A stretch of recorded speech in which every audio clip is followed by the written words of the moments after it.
अंगद की बात सुनकर रावण बोला, मेरी भुजाएं तो देख, ये सब लोकपालकों को अपना ग्रास बनाने के लिए राहु के समान हैं। बता, तेरी सेना में ऐसा कौन सा योद्धा है जो मुझसे भिड़ सकता है? तेरा मालिक तो पत्नी वियोग में बलहीन हो गया है और उसका छोटा भाई उसी के दुख में दुखी है। तुम और सुग्रीव नदी के तट के दो वृक्षों के समान हो।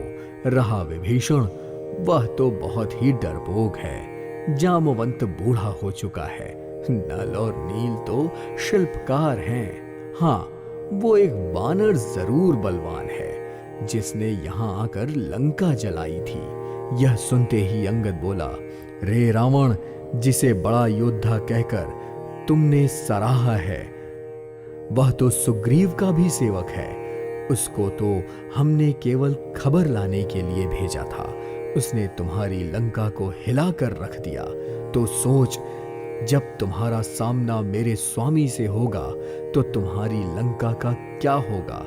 यह सुनकर रावण जोर से हंसा और बोला, रे अंगद, तेरी जाति स्वामी भक्त है, फिर भला तू अपने मालिक के गुणों का बखान क्यों नहीं करेगा? अरे वानर, तेरी बुद्धि ऐसी है, तभी तो तू अपने बाप को खा गया। यह सुनकर अंगद बोला, पिता को खाकर अब मैं तुम्हें भी खा जाता, परंतु अभी मुझे कुछ और ही बात याद आ गई। अच्छा, तो यह बता कि जगत में कितने रावण हैं?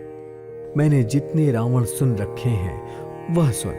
एक रावण तो बाली को जीतने पाताल गया था, तब बच्चों ने उसे घुड़साला में बांध दिया था। बालक खेलते थे और जा जाकर उसे मारते थे।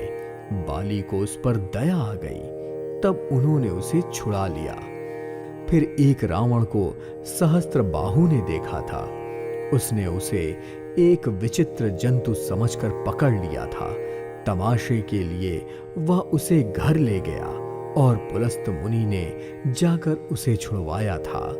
और एक रावण को तो बाली ने ही बहुत दिनों तक अपनी कांख में दबा कर रखा था। अब इसमें से तुम कौन से रावण हो? सच सच बताओ। यह सुनकर रावण सकपका गया और बोला, रे मूर्ख, मैं वही रावण हूं जिसकी भुजाओं की लीला कैलाश पर्वत जानता है।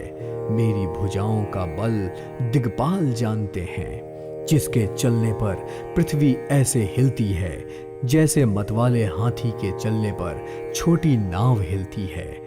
मैं वही जगत प्रसिद्ध रावण हूं। अरे नीच बंदर, अब तू बता, जिसके बल पर तू इतना बोल रहा है उसमें बल, प्रताप और तेज कुछ भी नहीं है। उसे गुणहीन और मानहीन समझकर ही तो उसके पिता ने वनवास दे दिया। एक तो उसका यह दुख है, उस पर युवती स्त्री का विरह, और साथ ही साथ उसे रात दिन मेरा डर भी बना रहता है।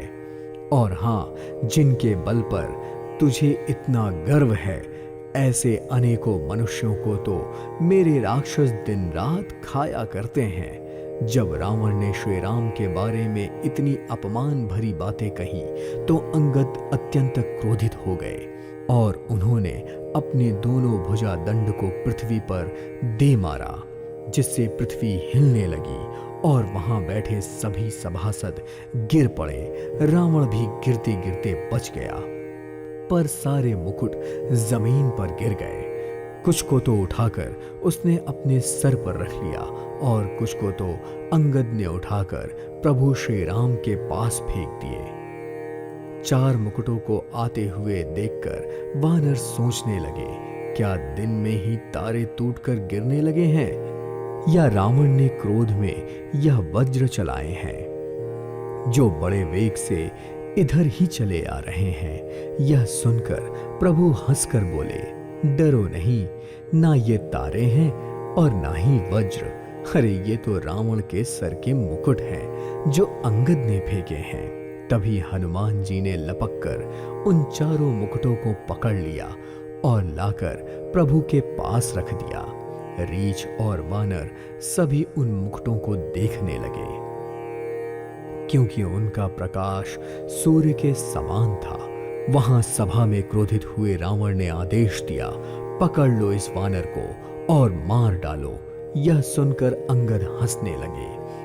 यह देखकर रावण और भी क्रोधित हो गया और बोला, इस दुष्ट को मारकर सारे योद्धा जाओ और जाकर कहीं भी रीछ और वानर मिले उन्हें मार मार कर खा जाओ। इस पृथ्वी को वानर रहित कर दो और दोनों तपस्वी भाइयों को जीवित पकड़कर यहाँ ले आओ।